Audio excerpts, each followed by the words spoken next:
Welcome to Nightmare Fuel Stories. Number the broadcast. I've been the night shift technician at Whispering Pines Radio Tower for 6 months now. 6 months of solitude, 6 months of quiet, 6 months of peace. At least that's what it was supposed to be. The tower sits on Blackwood Ridge, about 30 miles from the nearest town. It was built in the 1970s as part of a regional emergency broadcast network, but budget cuts in the early 2000s led to most of the network being decommissioned.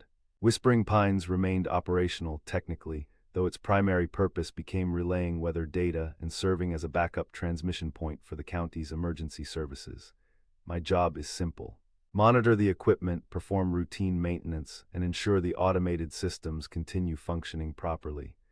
The daytime technician, Marcus, handles most of the actual broadcasting work. By the time my shift starts at 8 p.m., the tower is essentially running on autopilot.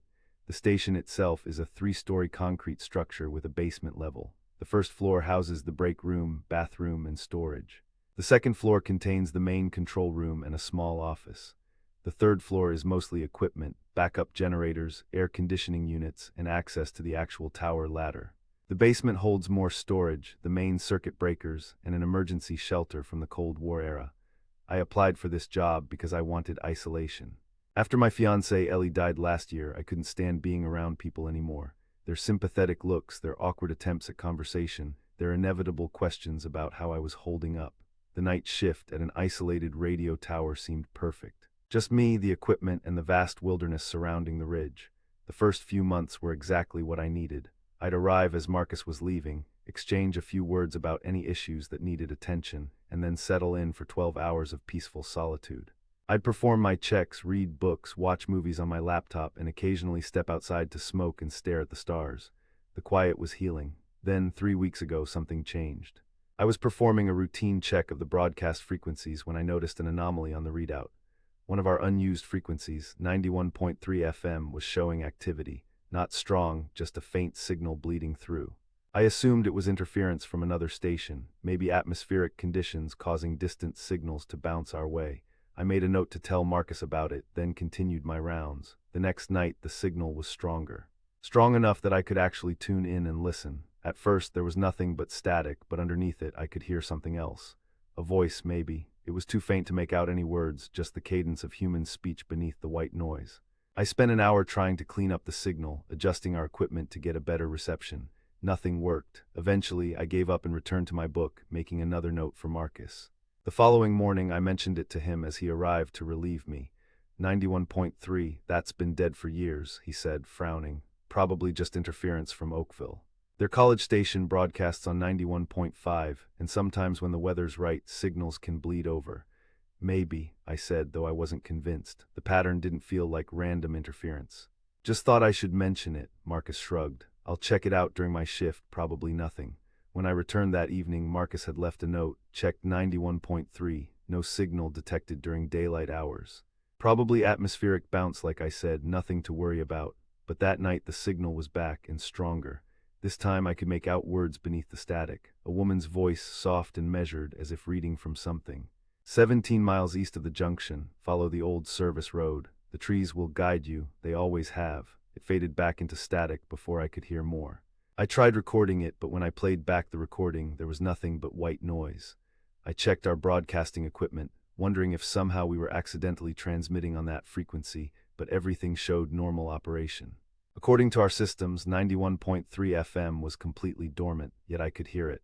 Over the next week, the pattern continued. No signal during the day, according to Marcus, but each night it grew stronger and clearer. The woman's voice became more distinct, though what she said rarely made sense. The ridge opens at midnight, count the stones in the circle. The old foundation remembers what was built there.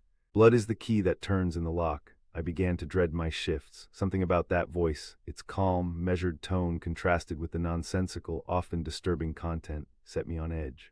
I started bringing headphones to work so I could listen to music instead of the ambient sounds of the station, which now seemed to carry whispers even when I wasn't monitoring the frequencies. Then came the night of the storm. It was forecast to be a bad one, heavy rain, high winds, possible lightning. I'd been through storms at the tower before, and while they could be intense, the building was solid. The worst that typically happened was a power flicker, and even then our backup generators would kick in immediately.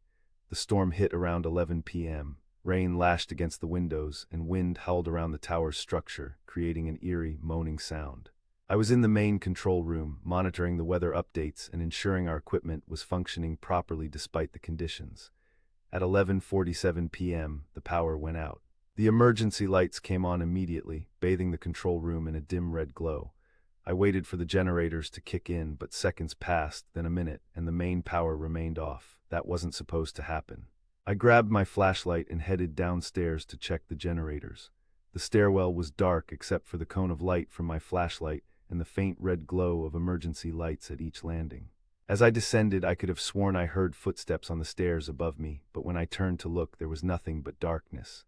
The generator room was on the 3rd floor. When I reached it, I found the problem immediately. The automatic switch had failed to engage. A simple fix, I just had to manually start the generators. I flipped the necessary switches and the machines roared to life. The lights flickered, then steadied as power was restored to the building. I was heading back to the control room when I heard it. Through the storm's noise, through the hum of the generators, I heard the broadcast, but it wasn't coming from the control room speakers. It was coming from everywhere, as if the entire building was resonating with that woman's voice. "He's here now, in the dark, waiting for you, waiting for the door to open." I froze on the stairs, my flashlight beam trembling. The voice continued louder now. "The ridge has always been a doorway. The tower is the key," broadcasting into the void, calling them home. Lightning flashed, illuminating the stairwell through a small window. For a split second, I thought I saw a figure standing at the top of the stairs, a silhouette of a woman, her hair moving as if underwater. Then darkness again, and she was gone. I convinced myself it was a trick of the light, a shadow cast by the lightning flash. I hurried back to the control room, my heart pounding. Once there, I checked all the equipment. Everything was functioning normally again, but the signal on 91.3 FM was stronger than ever. The readout showed it broadcasting at full strength, as if it were coming from our own tower, but that was impossible. We didn't broadcast on that frequency. We hadn't in years. I tried to tune it out, to focus on my regular duties, but the voice continued, now coming clearly through the control room speakers despite my never having turned them to that station. "The door is opening, Nathan. They're coming through. They've been waiting so long." My blood ran cold. I had never mentioned my name on the air. There was no way this broadcast, whatever it was, should know who I was, unless... No. I refused to follow that thought to its conclusion. There had to be a rational explanation. Maybe someone was playing an elaborate prank. Maybe one of the old automated systems had somehow reactivated. Maybe I was simply losing my mind. The storm raged on. I tried calling Marcus, then my supervisor, but the phones were dead and my cell showed no service, not unusual during bad weather at our remote location. I was alone with the voice. Around 1 a.m. the broadcast changed. The woman's voice was replaced by static, then by something else. A sound I recognized instantly, though I hadn't heard it in over a year. Ellie's laugh. It was unmistakable, that particular way she'd laugh when something caught her by surprise, starting low then rising in pitch. I'd recorded it once on her birthday, when I'd surprised her with tickets to see her favorite band. I kept that recording on my phone, listening to it sometimes when the loneliness became too much. But now it was playing on 91.3 FM, in a station where I was supposed to be alone. "Nathan," her voice came through the static. "Nathan, I'm cold, it's so dark here." I stumbled back from the console, knocking over my chair. This wasn't happening, it couldn't be happening. "Help me, Nathan, I'm lost." I can't find my way back. It was her voice, exactly her voice, but with something underneath it, a hollowness that made my skin crawl. "They said you could open the door. The tower is the key.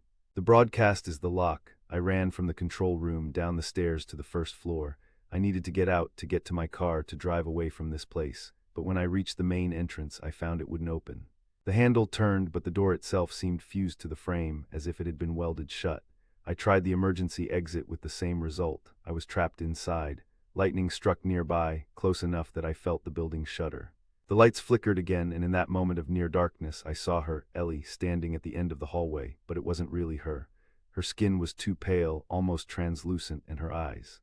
Her eyes were black voids like holes punched through reality. When the lights stabilized, she was gone. I retreated to the control room, locking the door behind me, though I knew it would provide little protection against whatever was happening. The broadcast continued, now a cacophony of voices, the woman from before, Ellie, and others I didn't recognize, all speaking over each other. "The door is opening. Nathan, please. The old ones are returning. Help us cross over. The broadcast is the bridge." I covered my ears, but the voices continued, as if they were inside my head now. I had to stop the broadcast. Whatever was happening, it was connected to that signal. I began shutting down our transmitters one by one. Each time I disabled one, the voices would fade slightly, only to return moments later, as if finding another path through. I worked frantically, shutting down every piece of broadcasting equipment in the station, until finally, the only thing still powered was the main console itself. The voices weakened but didn't disappear entirely. They seemed to be coming from the tower now, from the metal structure itself, vibrating through the building. "You can't stop it, Nathan," Ellie's voice said, clearer than the others. "It's already begun, they're already coming through." I had one last idea. If I couldn't stop the broadcast, maybe I could disrupt it. Our emergency protocols included the ability to broadcast a powerful signal across all frequencies in case of severe weather or other disasters. It would override whatever was happening on 91.3 FM. I initiated the emergency broadcast system, setting it to transmit a simple tone across all frequencies. The console hummed to life, the emergency lights flashed, and for a moment the voices ceased. Then the system failed. The console went dark, then relit with a single frequency displayed, 91.3 FM. The voices returned, louder than ever, and now the console itself began to change. The metal warped, the plastic melted, and through it all, the frequency display remained lit, pulsing like a heartbeat. "The door is open," the voices said in unison. "Come see." Against my better judgment, I felt drawn to the window. Outside, the storm had intensified. Lightning flashed continuously, illuminating the tower in strobing bursts. And there, at the base of the tower, I saw them, figures, dozens of them, standing in a circle. Some looked human, others decidedly not, their forms elongated and twisted in impossible ways. In the center of the circle stood Ellie, her arms outstretched toward the tower, her mouth moving in sync with the voice on the broadcast. I backed away from the window, my mind refusing to process what I'd seen. This wasn't real. It couldn't be real, yet the evidence was all around me. The warped console, the voices that knew my name, the figures gathered outside. The broadcast had become a doorway, and something was coming through. I retreated to the emergency shelter in the basement. It was designed to withstand natural disasters, with thick concrete walls and a heavy steel door. If I couldn't escape the tower, perhaps I could at least hide from whatever was happening. I locked myself inside, grateful for the silence. The broadcast couldn't penetrate these walls. I was safe, at least temporarily. The shelter contained emergency supplies, food, water, a first aid kit, and an old radio designed to receive emergency broadcasts. I left it turned off, fearing what I might hear if I turned it on. I tried to think rationally. What was happening couldn't be real. Ellie was dead. I'd identified her body after the accident. I'd watched them lower her coffin into the ground. Whatever was outside, whatever was speaking with her voice, it wasn't her. But if not her, then what? I remembered stories the locals told about Blackwood Ridge. Old tales about how the indigenous people had considered it a sacred place, a thin spot between worlds. How they would leave offerings at the summit to appease the spirits that lived in the in-between. How they warned the early settlers not to build there, that some places should remain undisturbed. The radio tower had been built anyway, broadcasting signals into the void for decades. What if those signals had reached something? What if something had been listening all along, learning our language, learning about us, waiting for the right moment to respond? I must have fallen asleep eventually, exhaustion overwhelming fear. When I woke, the shelter was dark except for the emergency light above the door. The storm had passed. I could no longer hear rain or wind. My watch showed it was 9:30 a.m. Marcus would have arrived for his shift by now. Perhaps whatever had happened during the night was over. Perhaps Marcus had called for help. I hesitated at the shelter door, then steeled myself and opened it. The basement was quiet and appeared normal. I made my way cautiously upstairs, listening for voices, for any sign of what had transpired. The first floor was similarly undisturbed, no sign of Marcus or anyone else. When I reached the control room, I found it immaculate. The console that I'd seen warping and melting was intact, all systems showing normal operation. The frequency display showed our regular broadcasts, with 91.3 FM dark and silent. Had I imagined it all, a hallucination brought on by stress, isolation, and the storm? I checked the security cameras, rewinding to see what had happened overnight. The footage showed me performing my regular duties, then reacting to the power outage. It showed me checking the generators, returning to the control room. But then around midnight, the footage became distorted, filled with static. When it cleared around 6 a.m., it showed me entering the emergency shelter. Nothing of what I'd experienced, the warping console, the figures outside, appeared on the recording. I was still staring at the security monitor when Marcus entered. "Hey, rough night?" he asked, setting down his coffee. "Storm knocked out power all over the county. I'm surprised you got the generators working so quickly." I turned to him, unsure what to say. How could I explain what I'd experienced when I wasn't even sure it had happened? Yeah, rough night, I managed. Everything's back to normal now, though. Marcus nodded, then frowned at me. You look like hell, man. Maybe take a couple days off, I can cover for you. I should have said yes. I should have left that tower and never returned. But something held me back, a need to understand what had happened, to prove to myself that I wasn't losing my mind. I'm fine, I said, just need some sleep, I'll be back tonight. I drove home in a daze, the events of the night replaying in my mind. By the time I reached my apartment, I'd almost convinced myself it had been a stress-induced hallucination. Almost, I slept fitfully, dreaming of Ellie standing beneath the tower, her arms outstretched, her voice calling me to open the door. In the dream, I did as she asked. I broadcast her voice across all frequencies, amplifying it, strengthening it until the air itself seemed to tear open above the tower, revealing a darkness filled with watching eyes. I woke in a cold sweat, my bedroom filled with the static sound of a radio between stations. But I didn't own a radio. The sound was coming from my phone, which was displaying a single notification. 91.3 FM Live Now. I hadn't installed any radio apps. I never listened to the radio at home. When I picked up the phone, the static cleared and Ellie's voice came through. Come back to the tower, Nathan. We're waiting for you. The door is still open, just a crack. Help us open it wider. I dropped the phone as if it had burned me. It clattered to the floor, the screen going dark, the voice cutting off mid-sentence. I should have run. I should have driven in the opposite direction of Whispering Pines, should have kept driving until I reached another state, another life. Instead, I found myself preparing for my shift as usual, compelled by a need to understand what was happening. As I drove up the winding road to Blackwood Ridge that evening, the sky was clear, stars visible above the treeline. No sign of last night's storm remained except for a few downed branches along the roadside. Marcus was waiting for me in the parking lot rather than inside the station. He looked nervous. Hey, glad you're here, he said as I approached. Listen, something weird happened today, that frequency you mentioned, 91.3. It went active around noon. My heart sank. What was broadcasting? That's the thing, nothing clear, just static and what sounded like voices but too distorted to make out. I tried tracing the source, but according to our equipment, the broadcast was coming from our own tower. But you didn't initiate it, he shook his head. That's what's freaking me out. I shut it down, ran diagnostics, everything checked out normal. But then it came back on around 4 p.m. I shut it down again and it's been quiet since, but he trailed off, looking up at the tower. I don't know, man. It's weird, yeah, I agreed, trying to keep my voice steady. Weird. Marcus seemed relieved to leave, practically jogging to his car. As he drove away, I stood in the parking lot, staring up at the tower. In the moonlight, its red warning lights blinked steadily, a pulse in the darkness. I entered the station, half expecting to find it transformed by last night's events, but everything appeared normal. The control room was just as I'd left it that morning, all systems functioning properly.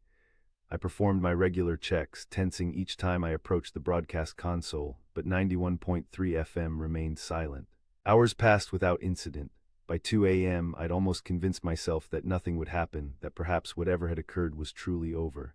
Then my phone buzzed in my pocket, a text message from an unknown number. We're still here, Nathan, waiting beneath the tower. The door didn't close all the way.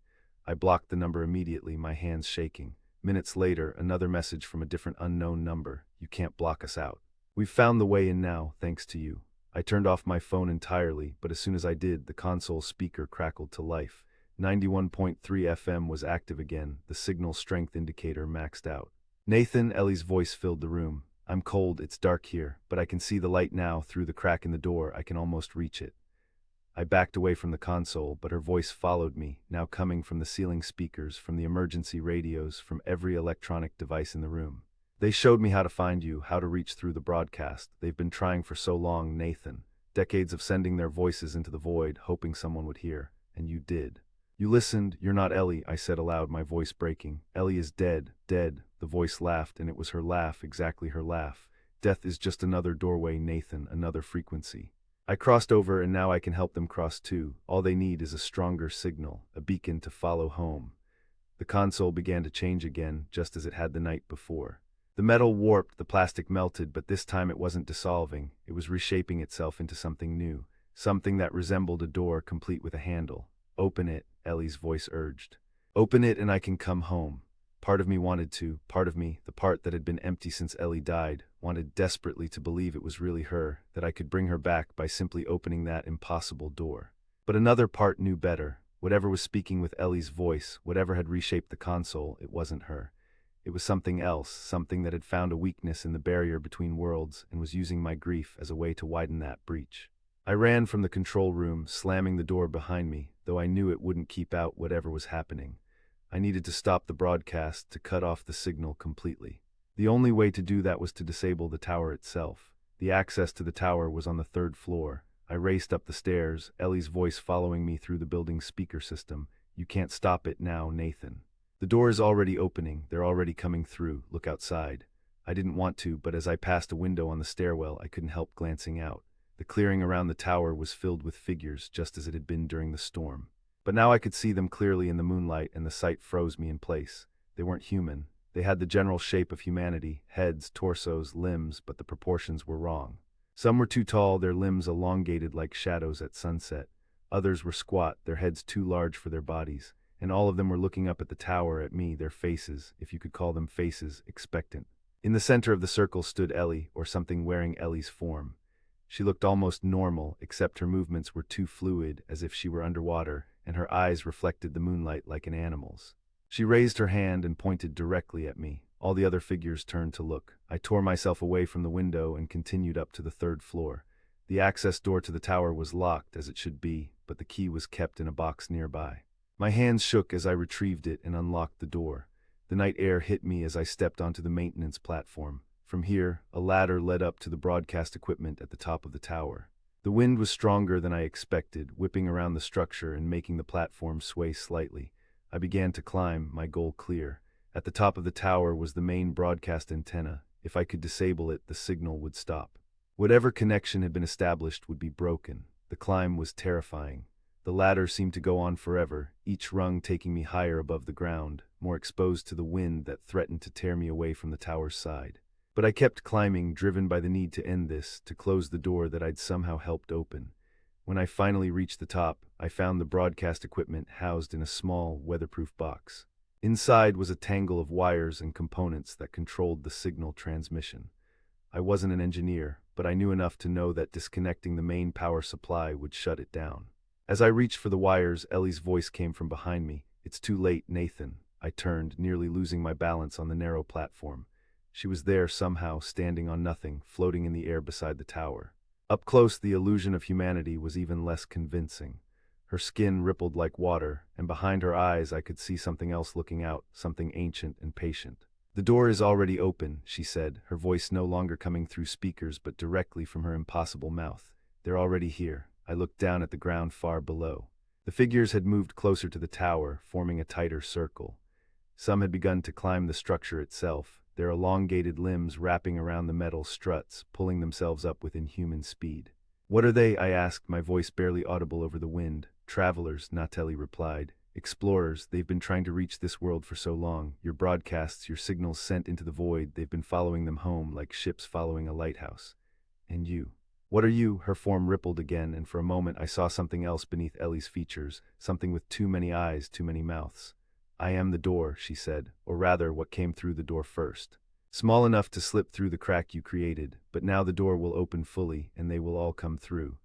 The figures were climbing faster now, almost halfway up the tower.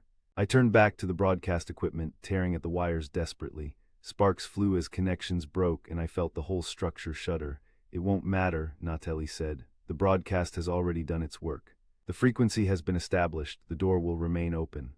But as the last wire came free, the lights on the equipment went dark. The constant hum of the antenna, so familiar I had stopped noticing it, ceased. Natalie screamed, the sound nothing like my fiancé's voice but something alien and furious. Her form began to dissolve, edges blurring, features running like wax. "Too late," she hissed, her voice distorting. "They're already here." Already inside, she reached for me, her hand elongating impossibly, fingers stretching into tendrils that wrapped around my wrist.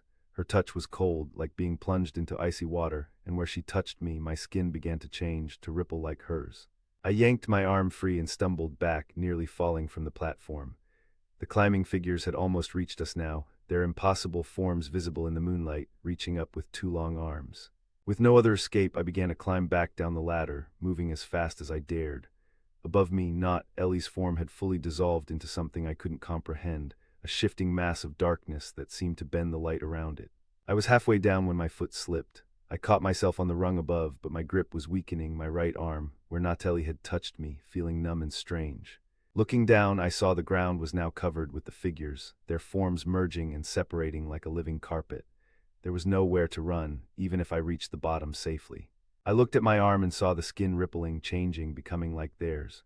The transformation was spreading slowly up from my wrist, my flesh becoming translucent, revealing something else beneath, something that wasn't bone or blood but a darkness that moved with purpose. I understood then what was happening. They weren't just coming through a door, they were turning me into one. With my remaining strength, I pulled myself back up the ladder toward the equipment I'd disabled. If I couldn't stop them from coming through, perhaps I could at least contain them, trap them in the one place their doorway existed. I reached the platform again, fumbling in my pocket for my lighter. Natalie was gone, but the climbing figures had almost reached the top, their forms now visible over the edge of the platform. The broadcast equipment was housed in a plastic case, surrounded by wires and insulation. It would burn if given enough encouragement, and the tower itself, old and poorly maintained, had enough flammable material to ensure the fire would spread. I flicked the lighter, holding the flame to the exposed wires I'd torn free. They began to smolder, then catch. I added fuel from my pocket, receipts, a small notebook, anything that would burn, feeding the growing flames. The fire spread quickly, engulfing the equipment box, then reaching toward the insulation around the antenna itself. Black smoke billowed into the night sky, and I could hear alarms beginning to sound inside the station below. The climbing figures reached the platform just as the fire took hold. They recoiled from the flames, their forms distorting in what might have been pain or fear. But they kept coming, reaching for me with elongated limbs, their not-quite faces expressionless yet somehow hungry. My transformed arm was now completely numb, the rippling darkness having reached my shoulder. I could feel it spreading across my chest, reaching for my heart. Soon I would be like them, a door between worlds, a vessel for whatever waited on the other side.